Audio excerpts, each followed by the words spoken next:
오늘 본문의 말씀을 가지고 우상숭배와 죄의 문제라는 제목으로 함께 말씀 나누도록 하겠습니다.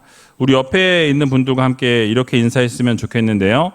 하나님은 우상숭배를 싫어하십니다. 하나님은 우상숭배를 싫어하십니다. 그렇습니다. 하나님은 우상숭배 싫어하십니다. 그래서 우상을 섬기는 우리가 아니라 하나님을 날마다 섬기며 나아갈 수 있는 귀한 우이제일교회 모든 성도님들이 다 되시기 바랍니다. 제가 화면에서 잠깐 없어져도 이해해 주세요.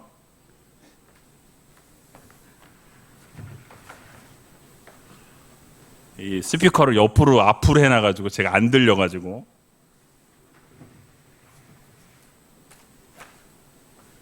스피커는 옆으로 돼 있어요. 저한테 들리거든요. 근데 앞쪽으로 누가 해놓으셔가지고 소리가 이상하게 안 들리는 거예요. 그래서 이상하다, 소리가 왜 계속 안 들리자고 봤더니 스피커가 없어졌어요. 자, 시간이 참 빠르다는 것을 느끼게 됩니다. 이 리딩 지저스를 시작한 지 얼마 지나지 않은 것 같은데 벌써 모세 오경을 지나서 이제 사사기를 마무리하는 시점에 왔습니다.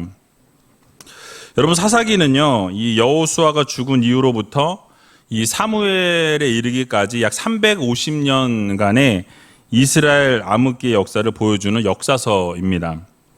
이 출애굽의 대지도자였던 이 모세가 죽고 난 이후에 또 그 뒤를 이었던 누구였죠? 여호수아도 죽게 됩니다. 여호수아가 죽고 난 이후에 이스라엘 백성들은 급속하게 이방 문화에 빠지게 됩니다. 이방 문화에 빠지게 되고, 그리고 그들과 섞이게 되고 결혼을 하게 되고, 그러다 보니까 우상을 섬기는 일이 넘쳐나게 되었다라는 거예요. 가증한 이 죄악에 우상 숭배에 빠지기 시작했습니다. 사사기의 이 패턴, 여러분들이 잘 아는 이 사이클이 반복되는 순환 구조로 되어 있는데요. 몇 번 말씀드려서 잘 알고 계실 텐데, 이스라엘 백성들이 먼저 죄악에 빠지게 됩니다. 그리고 하나님을 떠나게 되죠. 하나님을 떠나게 되니까 하나님 어떻게 하시겠습니까? 다시 돌아오라고 심판하시고 하나님께서 징계하시게 되죠. 그래서 결국 고통 가운데 이 주변 나라들을 하나님이 일으키셔서 이스라엘 백성들이 고통 가운데 또 고난 가운데 있게 하십니다. 그러면 그들이 어떻게 될까요? 다시 하나님 앞에 잘못했습니다, 회개하고 돌이키는 일이 발생하게 되죠. 하나님을 찾게 됩니다. 그럼 하나님이 어떻게 하십니까? 긍휼이 많으시고 사랑이 많으신 하나님께서 한 사사를 세우셔서 그 사사를 통해 어떻게 하십니까? 이스라엘 백성들을 그 압제로부터, 그 속박으로부터 구원해 내시더라라는 것이죠. 그러면 이제 이스라엘 가운데 다시 평화가 찾아오게 됩니다. 그리고 나서 또 어떻게 됩니까? 그것도 잠시 이스라엘 백성들이 또 죄악을 저지르게 되고, 또 하나님을 떠나게 되고, 하나님으로부터 또 징계받게 되고, 하나님으로부터 징계받으니까 어떻게 됩니까? 또 소리 지르고 부르짖으면서 기도하면서 하나님을 찾게 되고, 또 사사를 세우셔서 회복시키시고, 이런 반복적인 패턴이 이 사사기 안에 흐르고 있는 패턴이다라고 생각하시면 되겠습니다. 자, 여기서 그러면 왜 하나님께서 사사기를 기록하셨는가에 대한 부분을 그 목적을 우리가 생각해 볼 필요가 있는데요. 첫 번째로는 사사 시대와 같은 이 혼란기에 일어난 이스라엘 백성들의 어떤 정치적인 또는 도덕적인 종교적인 이 쇠퇴기에 접어들었다라는 것을 설명하기 위해서 이 사사기가 기록되었다라는 것이죠. 이스라엘이 하나님을 떠나고 쇠퇴하게 되면서 혼란 속으로 빠지게 되었고, 결국 암흑기의 상황에 접어들게 되었다라는 것을 말씀하고 알려주기 위해서 이 사사기가 기록되었다라고 생각하시면 될 것 같습니다. 두 번째로는 그 결과 이스라엘 공동체가 어떻게 되었는지를 보여주면서 이제 후대 자녀들에게, 후대에 있는 후세대들에게 교훈을 주기 위해서 결국은 뭘 교훈합니까? 하나님을 떠나게 되면 문제가 발생할 수밖에 없다라는 거죠. 하나님을 등지게 되면 하나님 없이는 망가질 수밖에 없고, 하나님을 떠나서는 우리가 아무것도 아닌 존재라는 것을 알려주고 있다라는 거죠. 보여준다라는 거예요. 또 세 번째는 비록 왕이 없던 시대였지만 하나님께서는 이 사사들을 통해서 당신의 백성들을 다스리시고 인도하시고 구원하신다라는 것을 이 사사기를 통해서 보여주신다라는 거죠. 그 왕이 없고 지도자가 없을지라도 하나님을 붙들고 나아가면, 하나님을 바라보고 나아가면 하나님께서 모든 것을 인도하실 뿐만 아니라 모든 백성을 다스리시고 결국 어려움이 있을 때 힘든 상황 가운데서도 구원해내신다라는 것을 사사기는 우리들에게 보여주고 교훈한다라는 것입니다.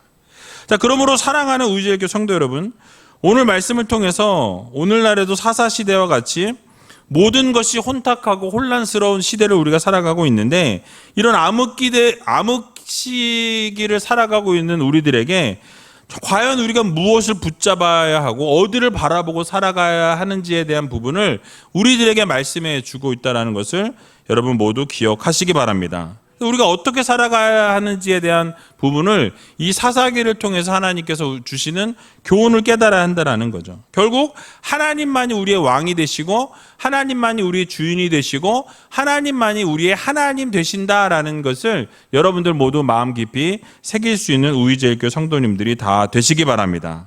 자, 그렇다면 사사시대에 이스라엘 백성들이 과연 어떻게 행했는지에 대한 부분이 오늘 본문에 소개되고 있는데요. 사사기 2장 11절과 12절 말씀을 같이 한번 읽어보도록 하겠습니다. 이스라엘 자손이 여호와의 목전에 악을 행하여 바알들을 섬기며 애굽 땅에서 그들을 인도하여 내신 그 열조의 하나님 여호와를 버리고 다른 신 곧 그 사방에 있는 백성의 신들을 쫓아 그들에게 절하여 여호와를 진노하시게 하였으되. 아멘. 자, 이스라엘 백성들이, 이스라엘 자손들이 앞에서도 언급드렸던 것처럼 하나님 여호와 앞에서 어떻게 했다라고 말씀합니까? 악을 행했다라고 말씀하죠. 그러니까 바알을 섬기고 우상을 섬기기 시작했다라고 말씀합니다. 그러니까 이 애굽에서부터 하나님이 출애굽을 시켜 주셨는데도 불구하고 하나님을 등졌다라는 거예요. 저버렸다라는 것입니다. 하나님을 완전히 떠났다라고 말씀하고 있죠. 그러자 하나님께서 어떻게 하십니까? 하나님은 진노하셨어요. 화나셨습니다. 분노하셨어요. 그리고 그들을 심판하셨다라는 거예요. 여러분, 하나님께서는 무엇보다도 가장 싫어하시는 것이 아까 뭐라고 얘기했죠? 우상을 숭배하는 것을 하나님이 너무너무 싫어하신다라는 것을 우리는 반드시 기억해야 할 것입니다. 그래서 십계명에도 보면 첫 계명에서부터 우상을 숭배하지 말 것에 대해서 하나님은 분명하고 명확하게 경고하고 계신 것을 우리는 보게 되죠. 그래서 첫 번째 계명을 보면 나 외에 다른 신들을 내게 있게 하지 말지니라 라고 말씀하고 있는 것을 보게 됩니다. 그러니까 하나님 외에는 다른 신을 쳐다보지 말라는 거예요. 섬기지 말라는 거예요. 바라보지 말라는 것이죠. 두 번째 계명 역시도 무엇입니까? 우상 숭배에 대한 경계 내용이에요. 너를 위해 새긴 우상을 만들지 말라고 분명하게 말씀합니다. 그러니까 하늘에 있는 것이나 땅에 있는 것이나 땅 아래 물속에 있는 것이라도 또 어떠한 형상도 만들지 말고 섬기지 말고 절하지 말라라고 분명하게 말씀하고 계신 것을 우리는 볼 수 있다라는 거예요. 그러니까 무엇을 말씀하는 거죠? 어떠한 것도 형상화시키지 말라는 거예요. 만들어서 거기에 절하고 거기에 그것을 섬기지 말고 오직 하나님만 하나님으로 섬기라는 거죠. 하나님만 참 신이시고 하나님만이 우리가 섬길 대상이라고, 경배의 대상이라는 것을 우리들에게 말씀해 주고 있는 것을 보게 됩니다. 그래서 여러분 이사야 45장 16절에도 보면 명확하게 이렇게 말씀하고 계신 것을 보게 됩니다. 우리 같이 한번 읽어보도록 하겠습니다. 우상을 만드는 자는 부끄러움을 당하며 욕을 받아 다 함께 수욕 중에 들어갈 것이로되. 아멘. 그러니까 하나님을 섬기지 아니하고 우상을 섬기는 자는 결국 어떻게 됩니까? 부끄러움을 당한다. 수욕 중에 들어가게 된다라고 말씀합니다. 결국 하나님의 진노를 받아서 벌을 받게 되고 심판을 받게 된다라고 분명하게 경고의 말씀을 주고 계신다라는 거예요. 자, 그럼에도 불구하고 이스라엘 백성들은 어떠한 삶을 살았습니까? 하나님을 버리고 다른 신을 섬겼을 뿐만 아니라 다른 신을 다른 신에게 절하였다라고 이렇게 말씀하고 있는 것을 우리는 보게 됩니다. 그래서 사사기 오늘 읽었던 2장 13절에서 15절 말씀 같이 한번 다시 읽어보겠습니다. 곧 그들이 여호와를 버리고 바알과 아스다로스를 섬겼으므로 여호와께서 이스라엘에게 진노하사 노력하는 자의 손에 붙여 그들로 노력을 당케 하시며 또 사방 모든 대적의 손에 파심에 그들이 다시는 대적을 당치 못하였으며 그들이 어디를 가든지 여호와의 손이 그들에게 재앙을 내리심에 곧 여호와께서 말씀하신 것과 같고 여호와께서 그들에게 맹세하신 것과 같아서 그들의 괴로움이 심하였더라. 아멘. 자, 여러분 지금 계속해서 강조하고 있는 내용이 무엇입니까? 하나님을 버리고 우상을 섬기고 다른 신을 섬기게 될 때에 하나님은 반드시 그들을 그냥 두지 아니하시고 심판하신다, 징계하신다라는 것을 명확하게 말씀하고 계신 것을 우리는 보게 되죠. 여러분 그렇습니다. 하나님께서는 우상 숭배를 결단코 그냥 넘어가지 않으시는 분이에요. 하나님께서 이스라엘 백성들이 우상 숭배를 하게 될 때 진노하셨다라고 말씀하죠. 그러면서 그냥 진노하신 게 아니라 이스라엘 백성들이 다른 사람들의 손에 넘어가게 하셨다. 백성들을 노력하는 자들의 손에 넘기셨다라고 말씀합니다. 그리고 그들로부터 어떻게 하셨어요? 노력을 당하게 하고 그들의 손에 넘겨서 괴로움을 당하게 하셨다라고 말씀하죠. 거기서 멈추지 않습니다. 하나님이 어디를 가든지 그들과 함께 계셔서, 함께 계시면 좋은 얘기인데 하나님이 함께 계셔서 뭘 주셨어요? 저주를 내리셨다라고 말씀하고 있어요. 여러분 하나님이 함께 하시면 너무너무 감사한 일이에요. 그런데 지금 여기에 나오는 것은 무엇입니까? 하나님을 섬기지 아니하고 이 우상을 섬기게 될 때 하나님이 언제나 가는 곳마다 함께 하셔서 저주를 내리셨다라고 말씀하고 있어요. 그러니까 하는 것마다 저주요, 징계요, 심판이었다라는 거예요. 무엇 때문에? 우상을 섬겼기 때문에. 하나님을 당연히 의뢰 섬겨야 됨에도 불구하고 하나님을 섬기지 아니하고 우상을 섬기게 될 때에 하나님께서 그들을 그냥 두지 아니하시고 어떻게 하셨습니까? 징계하셨다라는 거예요. 그들에게 하나님께서 저주를 하나님의 손으로 지속적으로 가는 곳마다 내리셨다라고 명확하게 말씀하고 계신 것을 우리는 보게 됩니다. 하나님이 얼마나 우상 숭배를 싫어하시면 하나님이 가는 곳마다 손을 뻗어서 그들을 징계하셨다라고 말씀하고 있겠습니까? 얼마나 끔찍한 일이에요. 사랑과 인애와 자비와 긍휼의 하나님께서 얼마나 우상 숭배하는 것이 싫었으면 그들이 우상 숭배를 하게 될 때 가는 곳마다 쫓아다니면서 징계하시고 심판하시고 벌을 내리셨다라고 명확하게 설명하고 계신 것을 보게 되는 것입니다. 여러분 가는 곳마다 하나님이 징계하셨으니까 얼마나 괴로웠을까요? 얼마나 힘들었겠냐라는 것을 우리가 상상해 볼 수 있다라는 거예요. 여러분 그렇다면 이 세상 살아가는 성도들의 삶에는 어떠한 삶이 이어져야 하겠습니까? 우리의 삶 역시 우상 숭배의 삶이 이어져서는 안 된다라는 것을 기억해야 할 것입니다. 그러니까 하나님을 섬긴다고 하면서 우상을 섬기는 이 악을 행하게 될 때에 하나님으로부터 징계를 받게 되고 하나님은 저주하시겠다라고 분명하게 우리들에게 경고해 주고 계신 것을 보게 됩니다. 그러므로 우리의 삶에는 하나님을 버리거나 우상을 숭배하거나 다른 신을 섬겨서는 안 된다라는 거예요. 그런데 여러분 이 다른 신을 섬긴다 그러면 옆에 있는 저런 조각상 이런 거를 섬기는 것만 우리가 생각하는데 사실 그렇지 않아요. 여러분 우상을 섬긴다라는 것을 우리가 생각해 볼 때는 어떤 신을 섬기는 것뿐만 아니라 우리가 하나님보다 더 사랑하는 것이 있다면 그것이 우상이 될 수 있다라는 거예요. 어떤 형상만 가진 것이 신이 아니다라는 거죠. 이 세상 살아가면서 하나님보다 더 사랑하는 것이 있으면 그것이 반드시 우리의 삶에 우상이 될 수 있다. 그러니까 우리의 우선순위가 하나님이 되셔야 함에도 불구하고 하나님이 우리의 우선순위가 되지 못하다 보면 다른 것이 우선순위가 되고 다른 것이 우선순위가 되면 하나님을 저버릴 수 있는, 그러다 보면 다른 것이 우리의 우상이 될 수 있는 위험성이 있다라는 것을 우리는 기억해야 할 것입니다. 그러므로 우리 모두는 이 세상 것들을 쫓아 살아가거나 돈이나 명예나 권력을 섬기고 숭배하는 성도들이 아니라 우리가 뭘 섬겨야 돼요?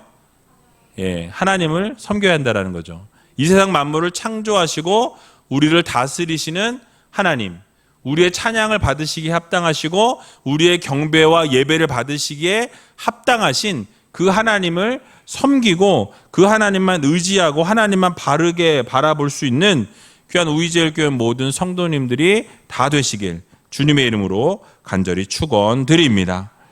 마지막으로 기드온에 대해서 잠깐 살펴보고 말씀을 마치려고 그래요. 여러분, 기드온과 300용사에 대한 이야기는 주일학교 때부터 들어서 너무나 잘 아실 거라고 저는 생각합니다.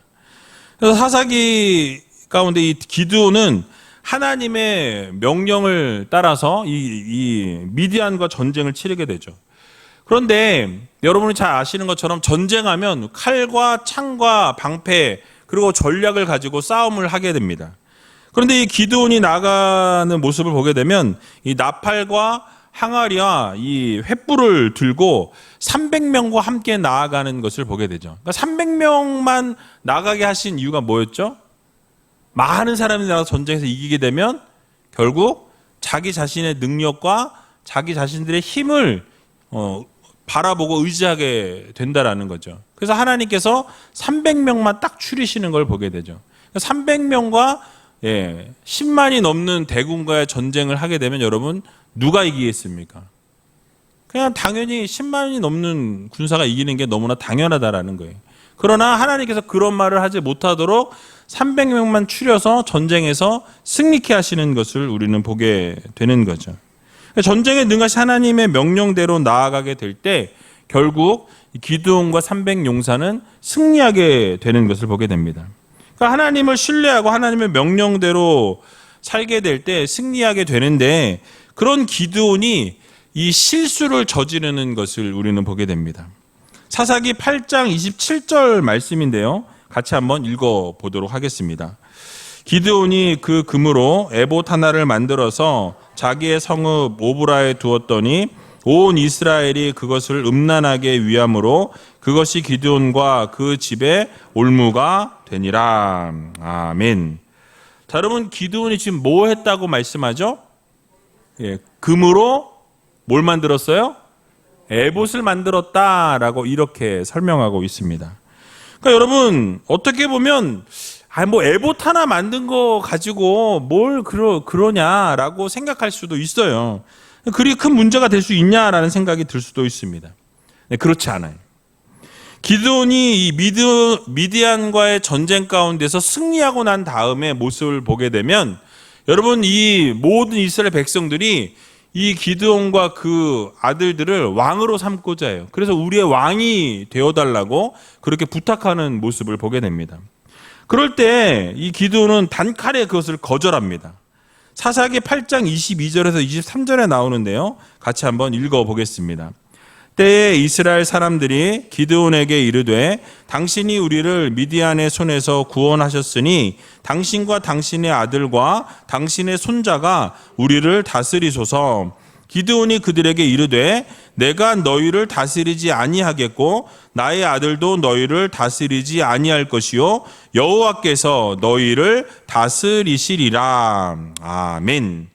여러분, 뭐라고 말씀하죠? 내가 다스리지도 아니할 것이고 내 아들들도 너희를 다스리지 아니할 것이다. 이유가 무엇입니까? 바로 하나님이 우리의 왕이시고 하나님이 우리의 하나님이시니 그 하나님께서 우리를 다스리시는 것이 마땅하다라고 말씀하고 있는 것을 보게 되죠. 그러니까 하나님께서 너희들을 다스리시는 것이 너무나 당연하다라는 이 멋진 고백을 하고 있어요. 자기 자신을 왕으로 세우려는 그 사람들 앞에서 자신이 그 자리를 취하지 아니하고 그 영광을 누구에게? 하나님께 돌려드리는 것을 볼 수 있다라는 거예요.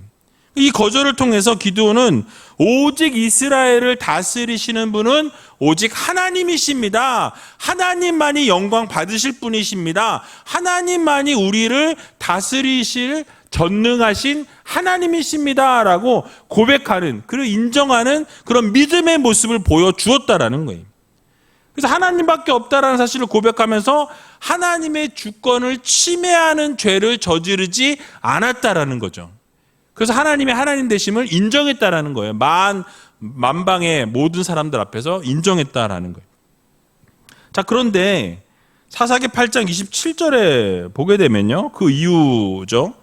이 미디안 사람들로부터 탈취했던 그 금들을 모아가지고 그 금고리를 가지고 에봇을 만들게 했다라고 성경은 말씀합니다.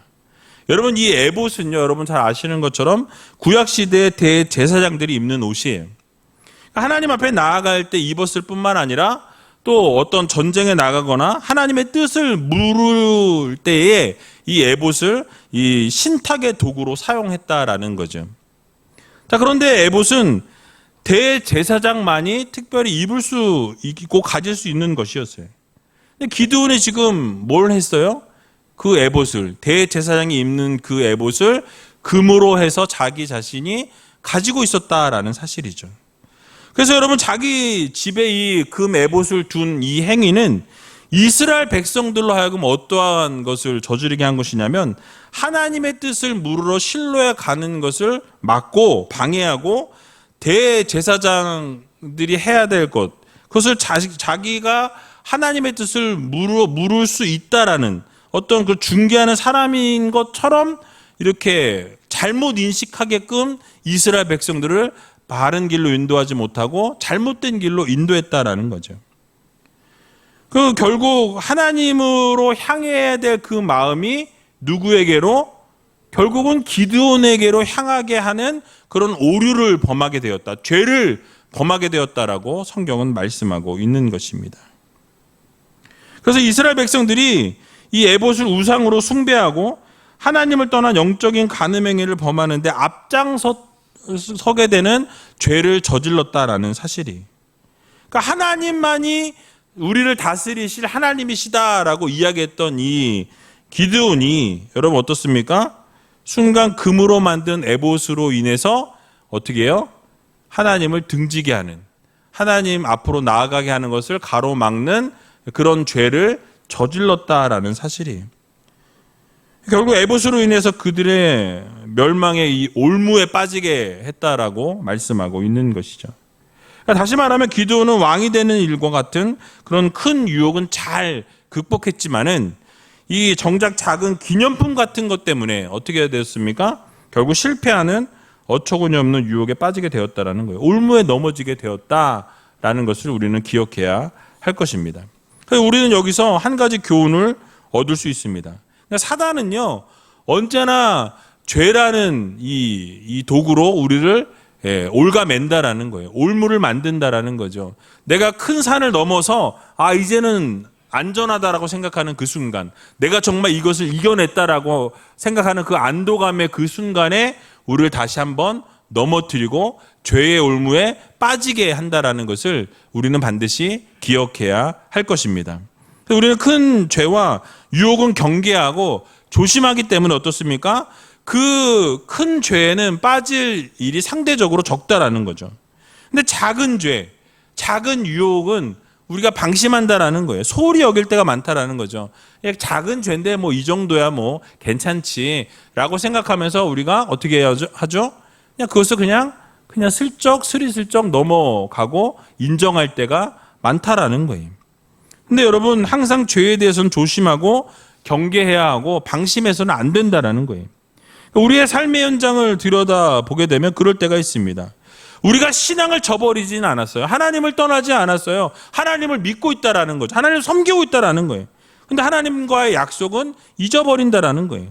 하나님께 드리지 아니하고 내 마음대로 도적질하고 내가 하고 싶은 대로, 내가 원하는 대로, 내가 판단해서 내가 결정하고 내가 원하는 대로 움직여 갈 때가 많이 있다라는 거예요. 이것도 죄라는 거예요. 사람을 죽이진 않았어요.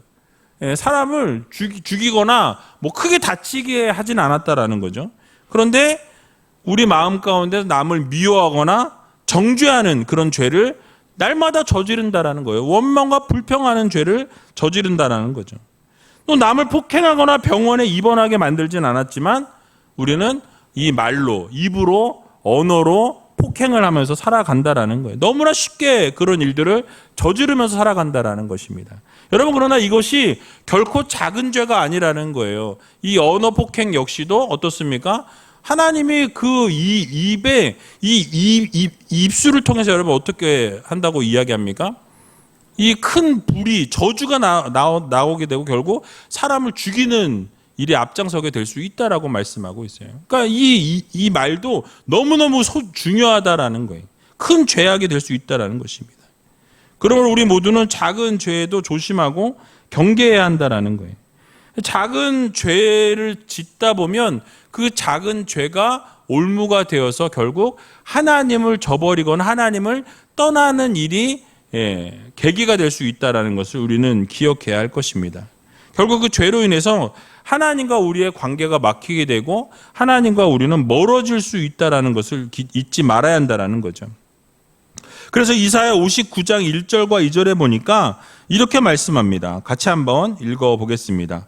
여호와의 손이 짧아 구원치 못하심도 아니요 귀가 둔하여 듣지 못하심도 아니라 오직 너희 죄악이 너희와 너희 하나님 사이를 내었고 너희 죄가 그 얼굴을 가리워서 너희를 듣지 않으시게 함이니. 아멘.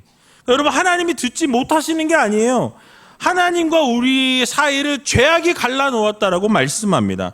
죄 때문에 하나님과 우리의 사이가 갈라졌고 하나님이 우리를 향하여 두셨던 얼굴을 피하신다라는 거예요. 가리웠다라는 거죠. 무엇 때문에? 죄 때문에. 죄가 우리와 하나님 사이를 내었다라고 성경은 명확하게 말씀하고 계시는 것을 보게 됩니다. 그러니까 우리가 생각하는 작은 죄, 아무것도 아닌 죄라고 생각하지만 그 작은 죄로부터 그것이 올무가 되어 하나님과는 멀어질 수 있는 계기가 될 수 있다는 것을 우리는 반드시 기억해야 할 것입니다.